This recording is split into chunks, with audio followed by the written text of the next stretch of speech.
mencionavam o período em que Cristo permeou essa terra, sempre me veio à mente uma curiosidade no que diz respeito à fisionomia de Jesus. Não que isso seja relevante, até mesmo ao olhar para os quadros pintados aos longos dos séculos por artistas que no ápice da sua inspiração queriam esboçar o que mais se assemelhasse à aparência física de Jesus. Sempre me veio ao coração esta pergunta: será que existiria alguma similitude, alguma semelhança entre a aparência do nosso Jesus com a aparência dos Cristos pintados nos quadros ou dos artistas que o representaram em alguns tipos de filmes?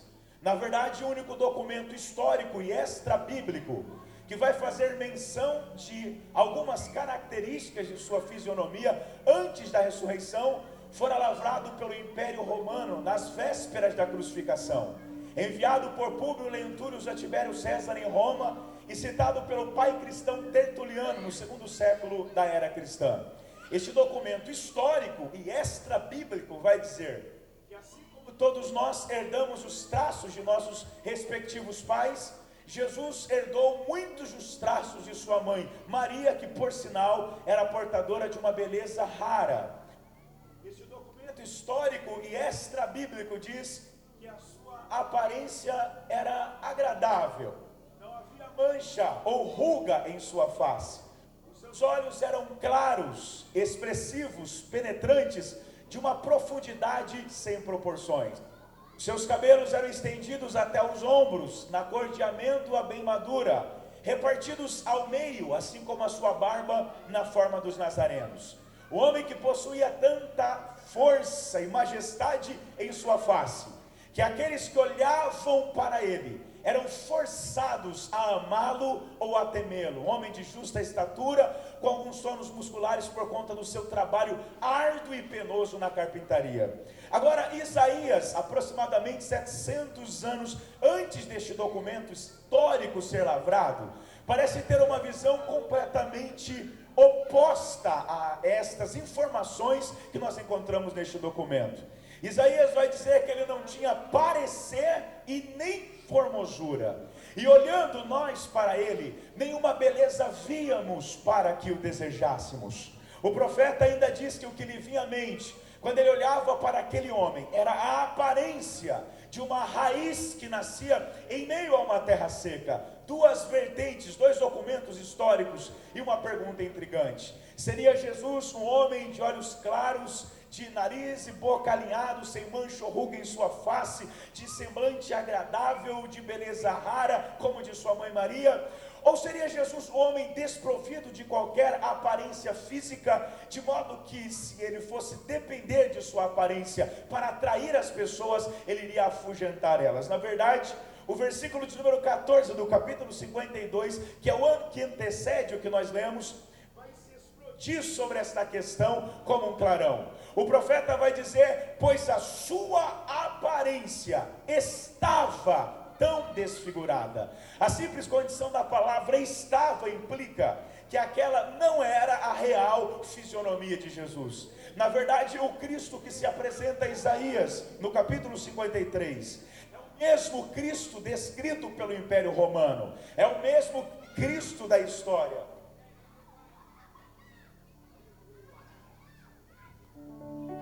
O Cristo que se apresenta a Isaías é o mesmo Cristo da história, só que aqui no capítulo 53 é o Cristo da paixão, é o Cristo do Gólgota, é o Cristo que foi literalmente moído pelos nossos pecados e ferido pelas nossas iniquidades. É o Cristo que sorveu um cálice que continha um sofrimento sem precedentes jamais visto na história da humanidade. Mas para entendermos melhor essa questão, eu quero convidar os irmãos a voltarmos a mais de 2000 anos atrás, em uma noite de quinta-feira, onde Jesus se reúne com os seus discípulos em um cenáculo todo mobiliado, segundo a história, pertencente à família rica de João Marcos. Sobre o coração do nosso bom mestre pairava dois propósitos. O primeiro era de celebrar a Páscoa na íntegra, e o segundo era de estabelecer a ceia do Senhor. Existia uma mesa baixa, típica dos judeus, uma espécie de tamborete. Ao redor daquela mesa mesa não existiam cadeiras, e sim almofadas, conforme o número dos convidados. No centro da mesa, apesar dos evangelistas fazerem menção somente de dois elementos, o pão e o vinho, subentende-se quando Cristo disse aos seus discípulos: ide e preparai a Páscoa, que o desejo do nosso Senhor era celebrar a festa na íntegra. A Páscoa era uma das 3 festas comemoradas anualmente em Israel, comemorada no 15º dia do mês de Abib ou Nissan, que o nosso calendário oscila entre o mês de março e abril. Era uma festa comemorativa e representativa. Então, no centro da mesa estava o cardápio pascual: um cordeiro assado, ervas amargas, os pães.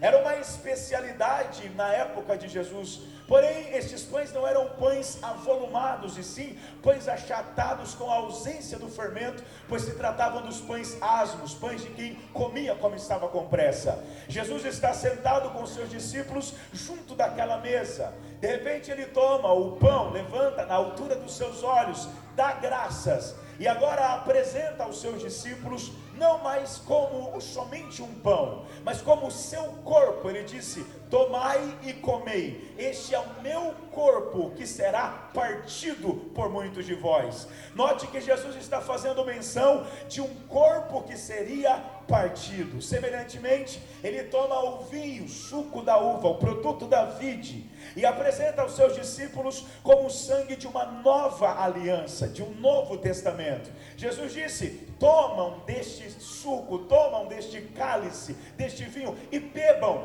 porque ele representa o meu sangue, o sangue de uma nova aliança, o sangue que será derramado por muitos de vós. Mais uma vez, Jesus está fazendo menção de um sangue que seria derramado. Note que Jesus está falando de um corpo que seria partido e de sangue que seria derramado. Jesus está celebrando a Páscoa, Jesus está estabelecendo a ceia do Senhor, mas em sua presciência ele já sabia que as piores vicissitudes, que uma dor jamais vista na história da humanidade lhe aguardara. Mesmo sabendo que Pedro, jurando fidelidade até a morte, iria o negar antes que o galo cantasse, mesmo que um dos discípulos, Judas, iria o trair por míseras moedas de prata, um dos evangelistas diz que depois de cear, ele se levantou e cantou um hino. Agora, ao olhar para aquela mesa da ceia, parece que eu enxergo além da mesa da ceia, eu enxergo a grande mesa de Deus, a mesa da reconciliação, e eu aprendo algumas verdades ao olhar para aquela mesa. A primeira coisa que me chama a atenção é que ao redor da mesa não existiam cadeiras, e sim almofadas. Eu não sei os irmãos,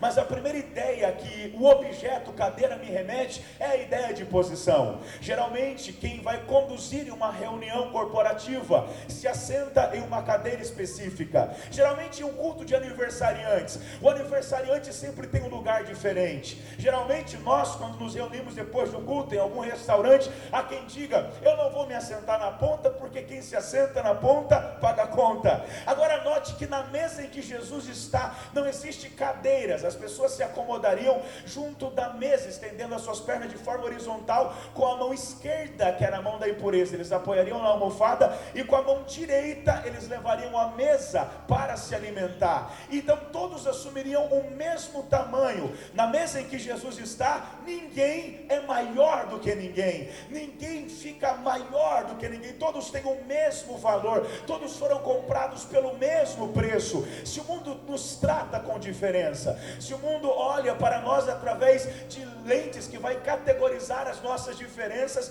quando Deus olha para nós, Ele enxerga pessoas niveladas pela cruz, niveladas pelo seu amor, compradas pelo mesmo sangue, que possuem o mesmo valor diante de Deus. Então lá fora, se nós possuímos as nossas diferenças, aqui diante da mesa da reconciliação, da mesa de Deus, não tem ninguém maior do que ninguém, melhor do que ninguém. Todos nós somos amados com a mesma intensidade, com o mesmo amor, fomos comprados com o mesmo sangue precioso de Cristo. Eu disse que sempre existia uma almofada almofada a mais, caso algum convidado trouxesse uma pessoa, o lugar estava garantido. E na mesa da reconciliação é assim, mesmo que a casa esteja cheia, sempre tem lugar para mais alguém. Na mesa de Jesus tem lugar para as irmãs do ciclo da oração, tem lugar para os jovens que cantaram esta noite, para os obreiros do Senhor, para os pastores, mas também tem lugar para você que veio aqui a primeira vez, para você que está ouvindo esta mensagem através deste som que está transmitindo a minha voz. Há lugar para você junto à mesa de Deus. Sobre aquela mesa, e uma espécie de toalha confeccionada com a pele de um cordeiro. Caso algum deficiente se assentasse junto àquela mesa, ele não precisava ficar constrangido com a sua deficiência, como foi o caso de Mefibosete. Ao longo de vários anos, se sentava junto à mesa do rei Davi, e o mesmo era aleijado de ambos os pés, mas ele não precisava ficar constrangido com a sua deficiência, porque a pele do cordeiro que estava sobre aquela mesa ocultava suas falhas diante dos olhos daqueles que se assentavam à mesa. Quando eu olho para o espelho, a imagem que se reflete lá é de alguém que está em construção, em um processo de santificação crescente, contínuo, e que é suscetível a falhas, erros. Nós possuímos as nossas deficiências, mas ao assentarmos à mesa em que Deus está, a mesa de Jesus, não precisamos ficarmos constrangidos com as nossas falhas, porque a despeito das nossas deficiências, há uma pele do Cordeiro de Deus que nos inocenta aos olhos dos céus. Nós somos justificados por Cristo Jesus. Jesus se levanta daquela mesa, se despede da família que o recebeu com aperto de mão, ósculos e abraços, a família anfitriã, e ele parte rumo ao Getsemane ou Getsemane. A palavra Getsemane significa prensa de azeite ou prensa de azeitonas. Era um monte repleto de olivas que ficava depois do vale de Cedron, no caminho que ia para Betânia. Jesus rotineiramente deixava o seu lugar em Cafarnaum e ia para aquele tranquilo jardim para ali passar noites inteiras em oração. Jesus já começa a sentir dor, angústia, tristeza de morte. Você já sentiu tristeza de morte? Talvez eu estou pregando para alguém que está sentindo tristeza de morte. Já sentiu vontade de morrer? Tão triste que dá vontade de morrer. Jesus sabe o que é isso. Ele está sentindo tristezas de morte e ele tem a necessidade de orar. Ele toma consigo os seus discípulos e vai para aquele tranquilo jardim para falar com Deus Pai. Ele toma os três íntimos, Pedro, Tiago e João, sai à distância de um tiro de pedra, se prostra e começa a orar. Os discípulos estavam tomados de sono, era uma batalha espiritual, eles haviam se fartado na mesa da ceia. Os irmãos sabem que pelo menos 70% do sangue que corre nas nossas veias, depois de nós consumirmos uma refeição de um alto teor calórico, se concentra em nosso sistema digestório ou digestivo, provocando uma brusca queda na oxigenação do cérebro, causando o típico sono pós-refeição. Que nunca sentiu o corpo ficar mole depois de comer uma feijoada, depois de almoçar no domingo na casa da sogra, da mãe, da avó? Os discípulos haviam se fartado e agora estão lutando com o sono, os olhos estão pesando. Jesus precisava orar e os três íntimos também não conseguem orar com Jesus, estão tomados de sono. A Bíblia diz que Jesus se prostra e começa a falar com Deus. Jesus tem a visão da dor, Jesus tem a visão do cálice, Jesus sente angústia. Vale a pena lembrar os irmãos que Jesus era portador das duas naturezas. Ele era, por assim dizer, 100% homem e 100% Deus. 100% homem, sendo portador das nossas necessidades, debilidades, fraquezas, limitações, finitudes, e 100% Deus, o homem perfeito, o verdadeiro mediador entre Deus e os homens. Jesus era 100% homem e 100% Deus. Como homem, enquanto bebê, ele era o filho de Maria, mas como Deus, ele era o pai de Maria. Como homem, ele foi nutrido com o leite que aquela mulher produzia em seu corpo, mas como Deus, era ele que nutria cada centímetro da existência de Maria. Como homem, teve sede, mas como Deus, junto à fonte de Jacó, ele disse à mulher: mulher, se tu souberas quem é que te pede de beber, é tu que lhe pedirias e ele te daria água viva.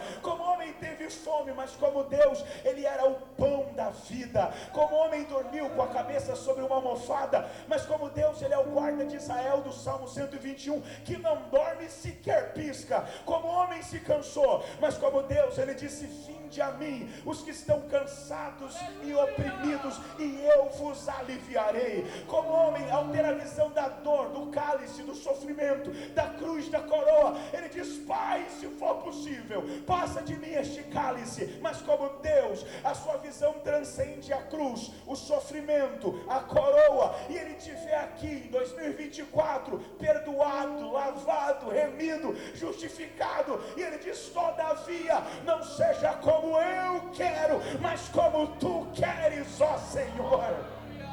Aleluia. A angústia foi tão grande, a tristeza foi tão profunda, que o evangelista Lucas, que era médico, vai dizer que Jesus suou grandes gotas de sangue, que se esvaíam pelos seus poros, se misturavam com o seu suor, e ele suava sangue.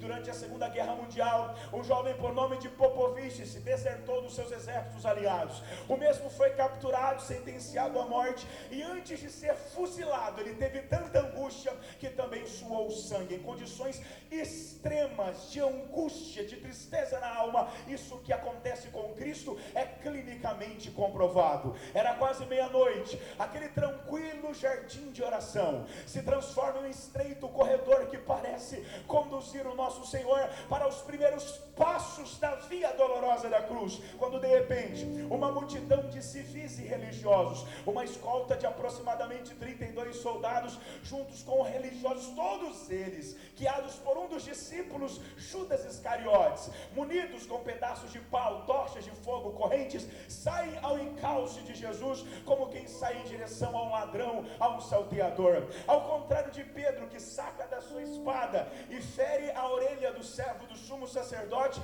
Jesus não hesita, não reluta, ele simplesmente se entrega. E o texto que nós lemos nos diz que, como uma ovelha muda, ele é levado para o matadouro, e ele não abriu a sua boca. Jesus é levado agora para o seu julgamento religioso, que acontece diante de Anás e Caifás, uma dupla de gananciosos que mantinham com mãos de ferro o monopólio, o domínio sobre o comércio de animais, e locavam espaços no templo durante o período da Páscoa. Jesus é injustiçado em seu julgamento religioso. O sinédrio não tinha poder de matar, que por sua vez mataria por decapitação, abrasamento, estrangulamento, e Jesus deveria morrer crucificado. 21 anos passados, o Império Romano havia tirado das mãos do sinédrio o poder de matar. Portanto, aquele relato, aquela sentença deveria ser ratificada por um representante legal de Roma. Jesus então é levado para o seu julgamento político. Durante o seu julgamento religioso, Jesus é agora injustiçado. Os evangelhos fazem menção de cuspes, de agressões físicas, de agressões verbais. Quando Jesus chega diante de Pilatos, o coração de Pilatos oscilava entre o sonho de Cláudia, sua mulher, e entre a multidão comprada pelos sumos sacerdotes. Ele tenta transferir a culpa, pega Jesus e envia Jesus para Herodes. Herodes busca em Cristo algum sinal miraculoso. Jesus não hesita em não realizar algum sinal, ele simplesmente não realiza nada. Herodes chega à conclusão que não passava de um louco, de um lunático, de alguém que estava fora de si. Devolve Jesus para Pilatos, e agora Pilatos está diante da grande escolha ou decisão da sua vida. Eu vou entregar Jesus para ser crucificado, eu vou entregar Jesus para ser morto. Ele tem a estúpida ideia de açoitar Jesus antes de apresentá-lo à multidão. Por ocasião da Páscoa, um dos sentenciados seriam libertos naqueles dias, e o povo iria escolher pela libertação deste sentenciado. Ele pensa: se eu entregar este Cristo para ser açoitado, e o povo olhar para ele totalmente machucado pelo açoite, que era uma verdadeira carnificina, e quando eu gritar: quem vocês querem que eu solte, Jesus ou Barrabás? O povo, sem hesitar, vai gritar: solte Jesus e crucifique Barrabás. Mas não foi isso que aconteceu. Jesus é levado para ser açoitado. Ele já está em uma batalha espiritual, ele já havia perdido sangue lá no Getsemane, ele havia ingerido poucas calorias, ele está fraco fisicamente. O açoite acontecia nos suntuoso palácio de Antônio de Pilatos ao ar livre. Existia uma plataforma onde algumas pessoas teriam acesso ao suplício. Seria executado por 2 algozes, soldados romanos cruéis, com um chicote chamado azorrague, que tinha um cabo de aproximadamente 22 centímetros, na ponta tiras de couro, e na ponta destas tiras pedaços de ossos e de chumbo. O osso usado para a confecção daquele chicote é o astrágalo. Ele fica entre a tíbia e o calcânio do carneiro, completamente irregular, repleto de arestas. A proposta era rasgar as costas de Jesus e ele sofrer uma profunda hemorragia. Segundo a lei, a proposta do açoite era fustigar e não matar. Entretanto, os anais da história nos apresentam casos de pessoas que apanhavam tanto, que não suportavam açoite e morriam durante o momento da execução, ao ponto da região lombar ficar completamente carcomida, e dá para se enxergar órgãos a olho nu, órgãos internos, a exemplo, os rins a olho nu. De modo, o Salmo de número 129, verso 3 nos diz que como os aradores aram a terra para o plantio, a fim de lançarem em seus sucos as suas sementes, cavariam buracos nas costas de Jesus. Segundo a lei, era uma quarentena de chibatadas, 40 menos uma de misericórdia, mas no caso de Jesus, eles bateriam até o dobro de pancadas, casos populares que movimentavam o povo como o de Jesus. Jesus é despido, amarrado com as suas mãos acima da sua cabeça, de modo que as suas costas, posterior de coxas, lombar, ficariam completamente expostas às pancadas que seriam executadas pelos algozes com muita truculência e sem nenhuma delicadeza. Jesus é açoitado. Eu não consigo enxergar uma parte de suas costas que não fica marcada pelas pancadas daqueles chicotes. Jesus perde alguns litros de sangue. Jesus sente contrações em sua musculatura. O seu corpo está ardendo em febre acima de 40 graus. Há uma tontura em sua cabeça. Jesus sente náuseas, ânsia de vômito. E depois dele ser açoitado e o chão da onde ele está pendurado ficar lavado com o seu sangue, ele é levado para a sala da audiência. Na sala da audiência, Jesus recebe sobre a sua cabeça uma coroa que é ajustada à base de pancadas de 72 espinhos. E se você olhar para o teu Cristo na sala da audiência, ele está lavado de sangue, desfigurado.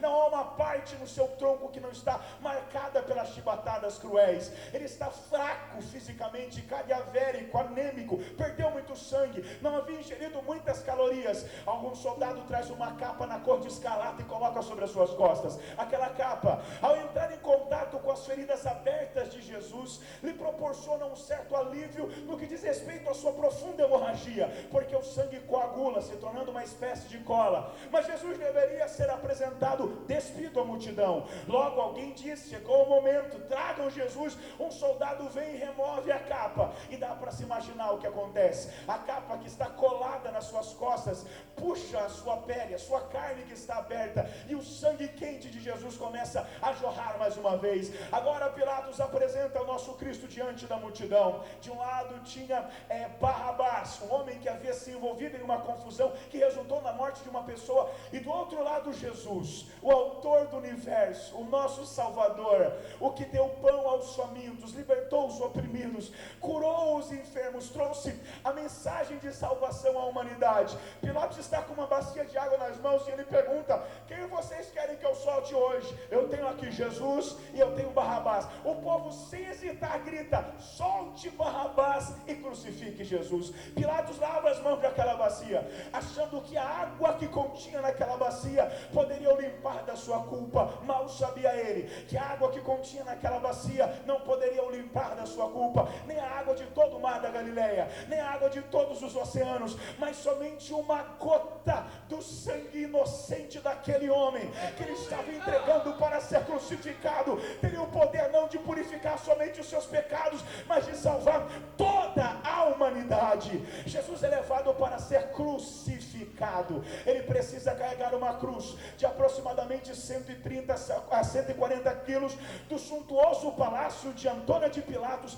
ao cimo do Gólgota, que era aproximadamente 1329 passos, com a haste horizontal da cruz em suas costas, descalço, desnudo, pelas ruas irregulares de Jerusalém. Ele não tinha condições físicas para carregar aquele peso todo, e ele começa a carregar, recebe algumas chicotadas. Segundo a história, ele tropeça cerca de 5 vezes. Na quinta vez, constrangeram um tal de Simão Cirineu para ajudar Jesus a carregar a cruz. Ele vai caminhando, e aquela cruz não pesava só 130 quilos. A cruz era confeccionada conforme a envergadura do sentenciado. Lembre-se que a cruz não era de Jesus, a cruz era de Barrabás, a cruz era minha, a cruz era sua, a cruz era nossa. Então ela não pesava só 130 quilos, ela tinha o peso dos meus, dos teus, dos nossos pecados, pecados do passado, do presente e ainda do futuro. Todas as nossas mazelas estavam lá, e Jesus começa a carregar. Quando ele chega no sumo, no alto do Gólgota, no cimo do monte,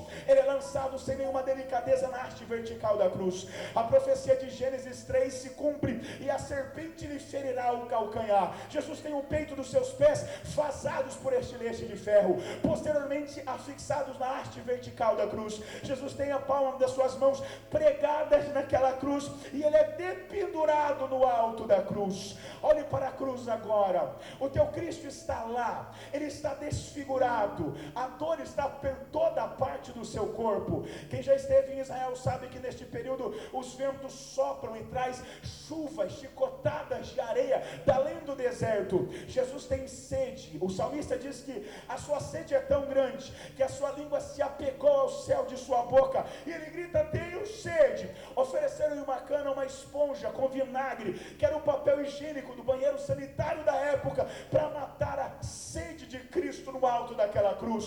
De um lado tinha um ladrão, do outro lado outro ladrão. Segundo a história, Dimas e Gesso, 2 assaltantes que roubavam o pessoal que descia para Jerusalém, um à direita e o outro à esquerda. Enquanto da esquerda dizia: tu não és o Cristo, se fosse o Cristo teria o poder de salvar a ti e salvaria também a nós. Desce desta cruz agora e nós vamos crer em ti. Dimas, o da direita, dizia: rapaz, fique quieto, você não teme a Deus estando na mesma condenação. E olhando para Jesus disse: Senhor, lembra-te de mim quando entrares no teu reino. Parece que vejo o coração de Jesus começa a bater mais forte, de tanto amor, de tanta compaixão por aquele homem. Jesus olha para ele e diz: hoje mesmo estarás comigo no paraíso.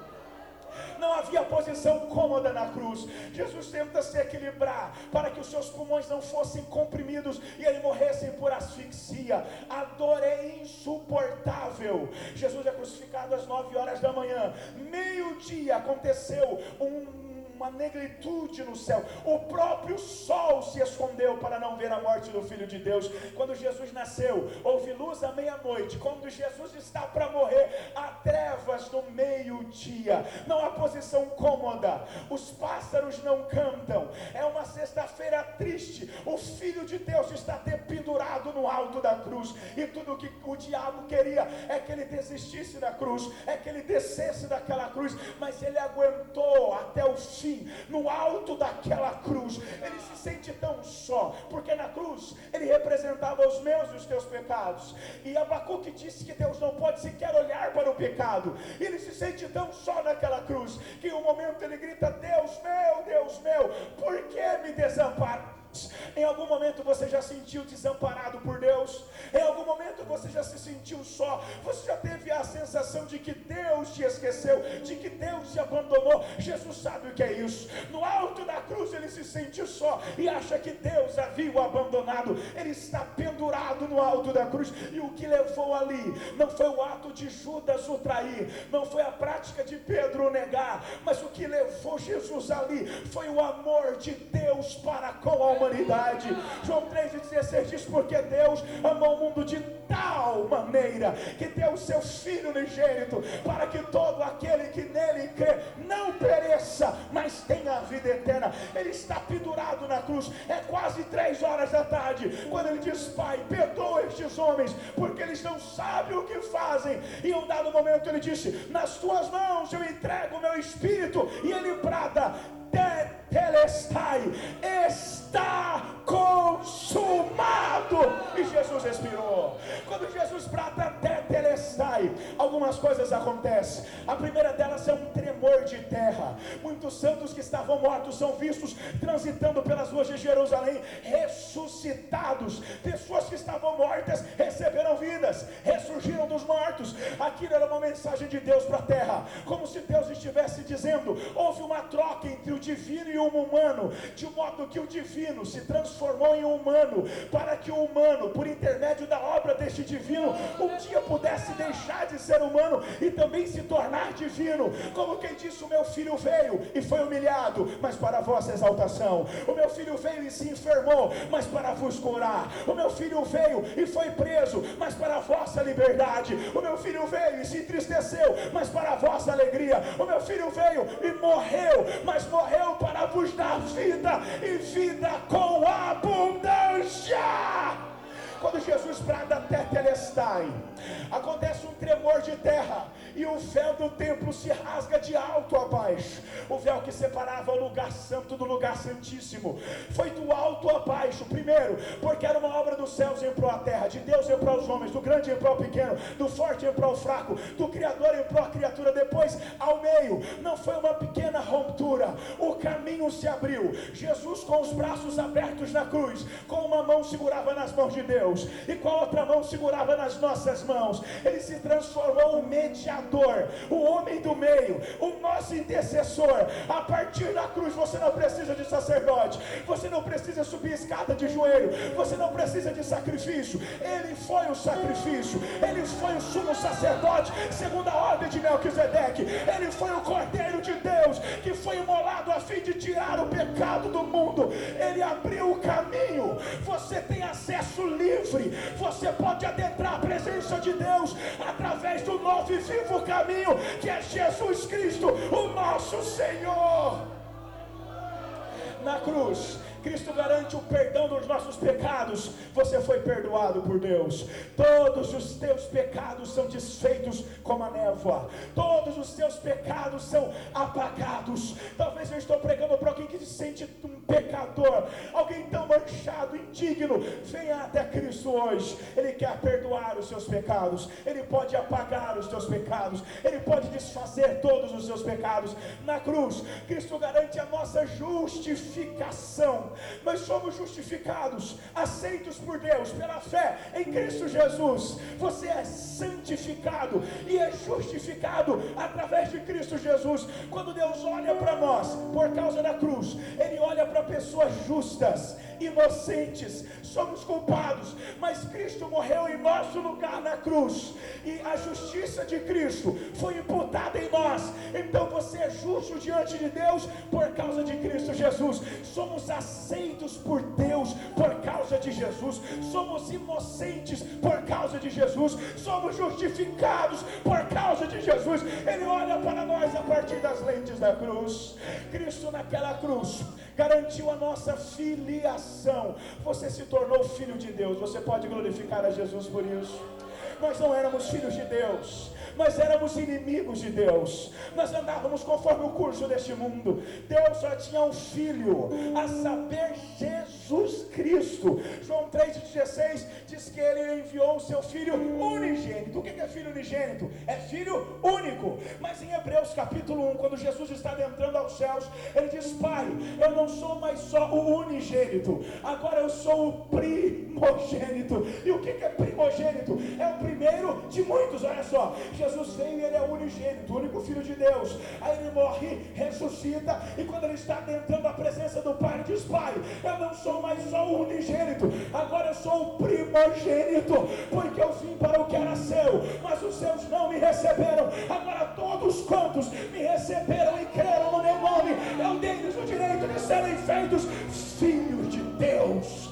De inimigos, de meras criaturas, nós somos transformados em filhos de Deus, filhos por adoção. Você é filho de Deus. Você pode desfrutar do cuidado do Pai, você pode desfrutar do carinho do Pai. Você é filho de Deus. É a sexta-feira mais triste da história. O corpo de Cristo está pendurado como um pedaço de carne com ossos naquela cruz. José de Arimateia e Nicodemos intercede junto a Pilatos pelo corpo. O corpo é removido da cruz e é envolvido em um manto de linho fino e depositado em uma sepultura nova. E é a sexta-feira mais triste da história. Mataram o Filho de Deus. O Filho de Deus foi crucificado. Ele morreu. Maria chorava desesperada. Os discípulos estão confusos. A profecia de Zacarias se cumpre na íntegra. Ferem-se o pastor e as ovelhas se espalham. É uma sexta-feira triste. Eles guardam o sábado. Domingo de manhã, duas mulheres estão indo em direção aonde o corpo havia sido depositado, com especiarias nas mãos a fim de embalsamar o corpo. E elas caminham como de costume. Eu imagino que quando a visão delas começa a atingir o lugar onde o corpo havia sido depositado, elas perceberam que alguma coisa estranha havia acontecido, porque a pedra havia sido removida.